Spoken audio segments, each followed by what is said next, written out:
What's going on, everybody? Welcome to Dissect That Film Slice of TV, where we sit down and talk about new release television shows on your favorite streaming services or on cable. Today, we are talking about episode 3 of Marvel Studios' new show, Moon Knight, entitled The Friendly Type. This episode takes us to a new location. We get to see different scenarios. We get to see more of Moon Knight in the costume. We see a lot of Khonshu. We see a lot of different. We just see more things that have to do with Egyptian mythology, which is really fascinating. It really, like, not to compare it to something that I think a lot of people would look at and be like, oh my god, it's kind of like there's a lot of like mummy, things going on here where it kind of has that feeling. And I felt it, the music, of course, because of course it takes place in Egypt, and you get a lot of that Middle Eastern, the music, which is really, really cool. There's terms that are said in this episode that I haven't heard since watching The Mummy and The Mummy Returns. It takes me back. I love those movies very much, and this, kind of gives us some more mythology that we never heard from those films, or even other films that might take place in Egypt or has to do with Egyptian mythology. We will not talk about Gods of Egypt. That movie doesn't exist. So this show pretty much opens to Harrow. He has the scarab. It takes him. He's looking for Amit's tomb. That's the key of this, and the whole thing is Khonshu and Mark and Steven, ultimately, also Layla, they want to stop Harrow from finding her, because it's going to be bad news, and it's all about trying to convince the right people that they need to stop this. But unfortunately, nothing really goes their way, and chaos ensues pretty much throughout this entire episode. We get a lot of those flashes between Steven and Mark, like we did in the first 2 episodes, and it's just all been very interesting. I think the special effects looked a little bit better in this episode. I think it was a lot more. It was lit better than prior episodes, where a lot of the moonlight was hitting Moon Knight's costume, especially when it's the CG part of his costume. That it was just feeding it off where it didn't look like CG. A lot of really cool parts of his costume that we hadn't seen before. He definitely, this is the most action we've seen out of the character since the series started. We really have only seen little bits and pieces where, in the first episode, we didn't see Moon Knight until the end. And then the second episode, you don't see, you see Moon Knight, but he's fighting kind of the same creature he fought in episode 1. This one, he is, you get to see a lot more of his power and the things that Khonshu allows him to do with the suit. One of my biggest gripes in the prior 2 episodes was always the voice of Khonshu, was F. Murray Abraham, who is a legendary actor. To be honest, I liked what the character was in this episode. I feel maybe I was just listening to it wrong, or it just didn't seem right to me in episode 2, the way he would communicate and the way that he was going about everything. With this one, it seemed more genuine, to like, this is a god. He is somebody who has been around for thousands and thousands of years. It felt more right than it did in the prior episodes, and that's a good thing. I'm glad we're seeing some of those things evolve, and my minor gripes with prior episodes are kind of being addressed, I guess, and not really addressed, but it's more of just, I guess, my ear, listening to his voice and the way he converses with Mark and Steven. It's definitely better than what we've seen before. We also get to meet the character played by the late Gaspard Ulliel. I probably mispronounced his last name, but he plays a character in this that's kind of like a black market dealer And unfortunately, he passed away a little bit before the premiere of the show. I remember watching him in Hannibal Rising back in, I think it was like the mid 2000s. And I really liked him in that movie. I'm not really too familiar with his other work. He was a French actor, so he did a lot of French films. His character in this was kind of, the way that they portray him is kind of a one-off, and the way that it all ended is like, will he be back? We'll see. The end of the episode was, you know, dedicated to him. And it's always sad to see, somebody who, has talent, and they're just gone too soon from something that, you never could have guessed. So on that note, we're going to switch to spoilers.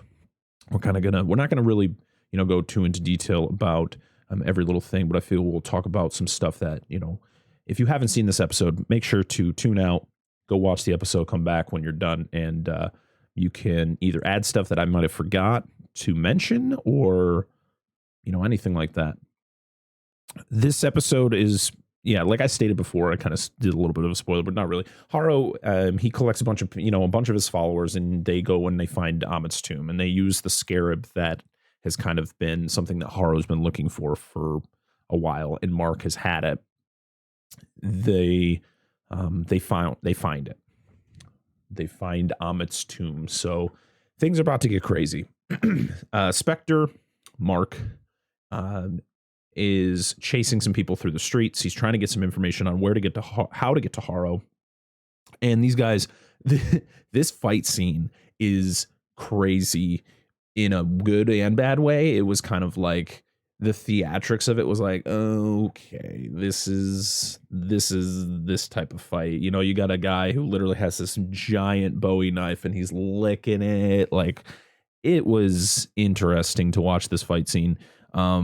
It definitely wasn't as good as I've seen in other Marvel, projects, but I enjoyed what I saw. It was very minor.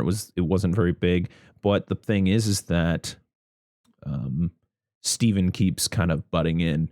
But the problem is that when they go through the change, they're like, Mark is about to slit somebody's throat, and the blade reflection shows Steven, who's telling him to stop. And then of course he goes into convulsions and turns back into Steven. But the thing is like when he wakes back up again, he's Mark again, but bad things have happened. So, you're kind of like, when he changes, the whole thought was, oh, he killed this dude who literally had like this little tiny mustache. He had the big old Bowie knife. And the thing was, he died. He got killed by someone.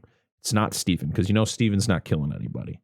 So he chases the two other guys that was with this dude through the streets. Craziness is happening, and he blacks out again, and then wakes up, and like there's two dead bodies and then one other dude who was part of that group. And he's like, Steven, why are you doing this? And of course it's like Steven's like, why do you think I didn't do any of this?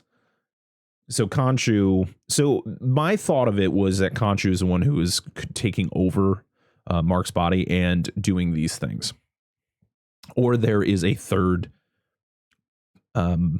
identity, involved in this body.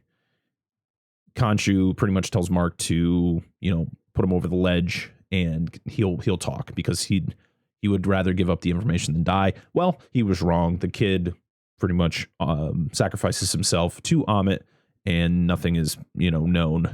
And it's one of those things where Khonshu is just like, well, I thought that would have worked. And Stark's like, what is happening right now? Why is all this going on? And so Mark literally goes back, and he's just like, okay, well, we need, like, can't the other gods help? Khonshu's like, I mean, we can try, but they don't like me very much. Last time I talked to them, they banished me. So in order for them to get their attention, he has to do something that's not natural to the, natural to the human, vision. So, if there's an eclipse scheduled, it'll happen on that certain time. But Khonshu kind of messes with the sky, causes an eclipse, and that's what calls upon the gods. And pretty much what it is it's all the avatars for the other gods. So you get to see, avatars for these pretty, big gods of Egyptian mythology. And it's kind of like a hearing. Mark goes in front of them, and Khonshu kind of, uses his body as a vessel and speaks for himself. This was the part that really threw me off, because like, I feel like Khonshu is yelling the whole time. Like when he is talking through Mark is it's Oscar Isaac's voice, but he's like but it's like he's yelling, and it's just kind of off-putting, where it's like you can't really just like talk, just have a different voice, or maybe like project what Khonshu sounds like to Mark through Mark. I don't know. I feel like they could have done something a little bit different, but it's not like totally like off-putting. It was kind of jarring. That was my major gripe with it. But yeah, he pretty much is like, hey, Haro is trying to awaken Amit. You need to stop this. And they're like, well, where's your proof? My thing is like, these are gods, right? They can see things. I feel, right? Like, is that how gods work? I'm not quite, caught up on mythology or like, the what gods can and cannot see, but like, they don't know that Haro is looking for Amit. They can't see that he's in the desert digging up where Amit's tomb is, even though they do state that the gods do not know where Amit's tomb is. So I guess they can't know that that's where Amit's tomb is when they see him doing it. But it's like, what? You can't see what's happening? Like, you're these big, important gods of this of this world, and it's like you're clueless to what's going on. It's very confusing. I don't know. That's my really like, head scratching moment. So what happens is they bring Haro in, and they pretty much summon him. He comes in, he makes his point, and he's just like, listen, this guy, talking about Mark, is not well. And he doesn't even know who he really is. And why would I do what he's saying if it could, I thought, I didn't know walking around in the sand was a crime. So, that's the thing about Haro, is he's very well spoken. He knows how to manipulate others. The creepy thing, which, is going to be something throughout this entire series, is the fact that every time you hear him walking, you hear the crunching of the glass in his shoes. And it's just so like, oh, you cringe like every time he takes a step, because you're like, damn, I want to know what his feet look like. So yeah, he ends the gods ask Mark like, hey, are you unwell?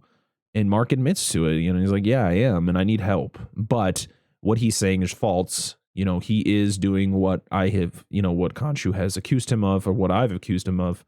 But unfortunately, it doesn't go Mark's way or Khonshu's way, and Haro pretty much gets to walk away. One of the avatars, I can't remember the god's name. Hathor. Her name is Yatzil.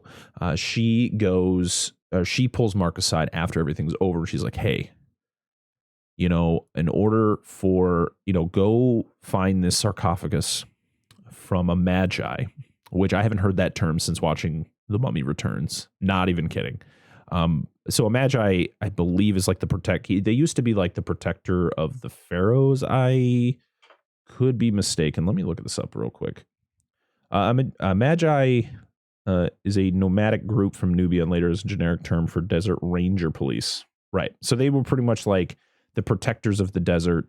I know in like The Mummy and The Mummy Returns, they were like they would prevent people from going and opening Imhotep's tomb in Hamunaptra. God, I need to watch those movies again. Stay tuned. They might be getting reviewed on this channel soon. But yeah, so they have to find the sarcophagus of this magi because he knew the location of Amit's tomb. So they have to find the black market dealer that the sarcophagus was sold to. and it turns out to be a man named Anton Mogart. Now, before this, Layla and Mark are riding in a boat, and they kind of reminisce about things, and because they're married and stuff like that, and just kind of being like, "Hey, I'm sorry, blah blah blah. This is, I'm sorry that it had to be this way, but it's for your own good." And they get to Mogart's facility, and they're doing like jousting and stuff, and it was a wild scene. And this is where we meet the man himself, played by Gaspard Ulliel, and he literally has the sarcophagus like in a glass pyramid in his yard, and it's wild. And they literally want to look at it, and they find in the sarcophagus that there's a map. There's like these different pieces of paper that have stars all over it, and they need to kind of put it together. But unfortunately, before they can do anything about it, I think it's like his guard or something, he stops him. Also, they have to call upon Steven to help them, because Steven is the one who knows all about this stuff, where Mark is just kind of the heavy. Things go sideways.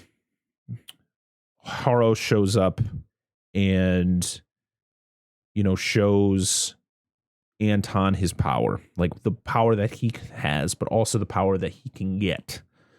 And it all just ends up going bad. Mark summons the suit, and chaos ensues. You get to see some really cool things going on, like the cape, Moon Knight's cape. It actually is a crescent moon. He literally can absorb anything. Like the suit has healing powers, so he absorbs bullets. He literally absorbs like 7 spears in his body. And Layla, she's fighting the main guard there. She, you think things are going to go bad until she has the upper hand with him. And they, she goes in, she gets knocked down, and you think that Anton's going to spear her, but Moon Knight escapes and gets and saves her, and then shoots or throws one of his crescent moon throwing things from his chest into Anton, and then he's gone. Is he dead? We don't know. We'll see.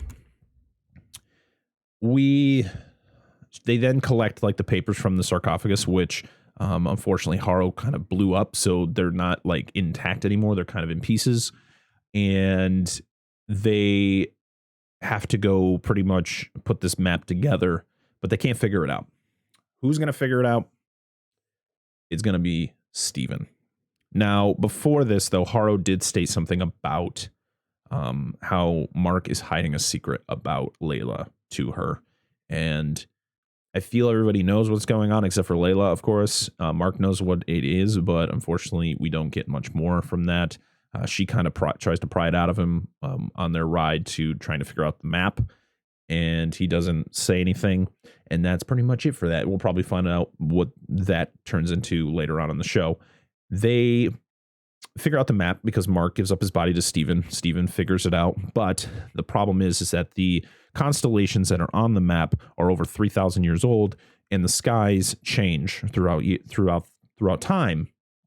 And Kanji's like, well, I remember all the skies, so I will change it to that day so you guys can figure it out. But just remember, I'm going to be in trouble with the gods. They're going to imprison me in stone. So make sure Mark saves me. So the thing is I love Steven. I really do. I love the suit that he wears.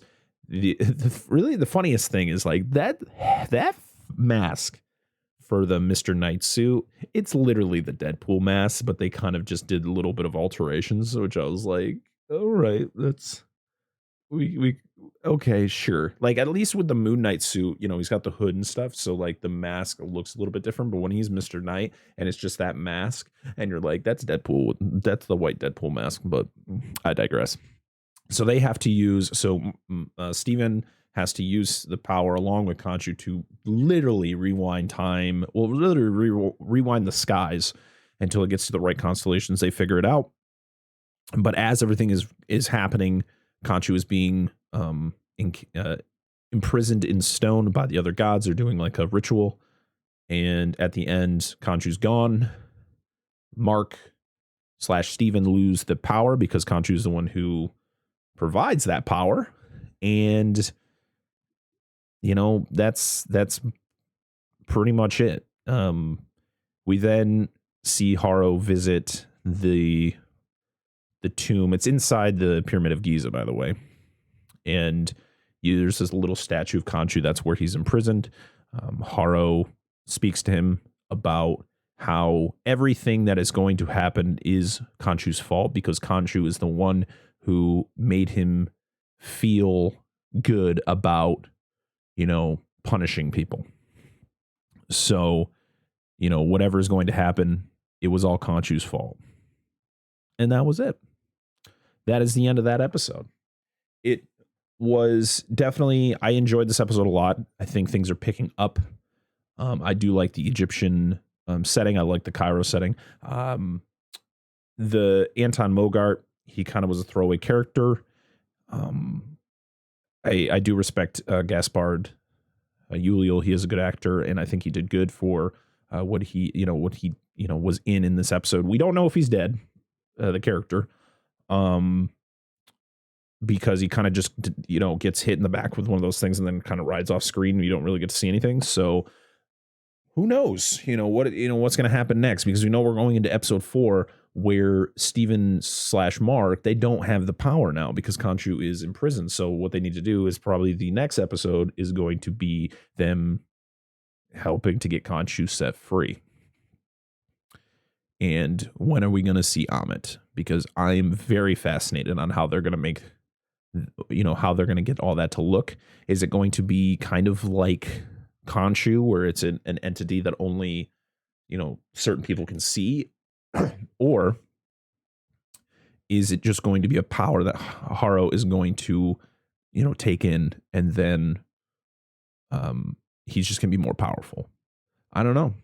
But I'm having fun with the show. Marvel definitely knows how to put some, unique characters on the screen for us to, admire. Like I stated before, I know very little about Moon Knight, but the show has definitely pulled me in. Like I said, it's got a very Mummy Returns feels to it, and I love that because I love those movies so much. And I'm looking forward to next week.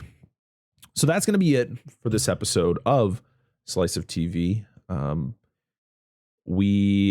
Tomorrow will be our episode of the podcast, our 50th episode of the podcast, where we are discussing The Dark Knight Rises. Next week, we're going to have a few shows as usual. We're doing a live stream for our 51st episode on Sunday at 8:30 p.m. Eastern time over on our Twitch channel, twitch.tv/dissectthatfilm.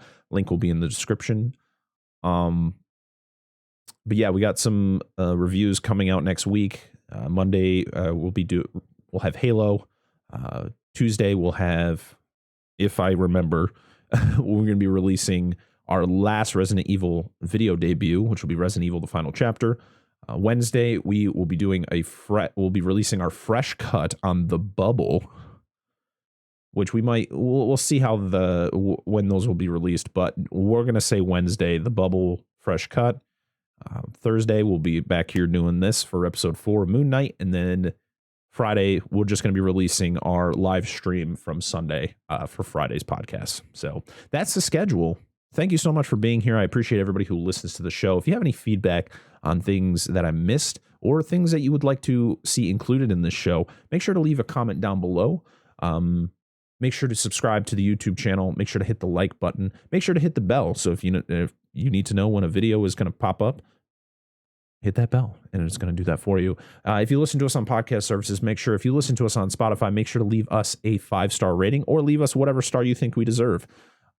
If you listen to us on iTunes or Apple Podcasts, as it is known now, leave us a, whatever star review you think we deserve and leave us a review.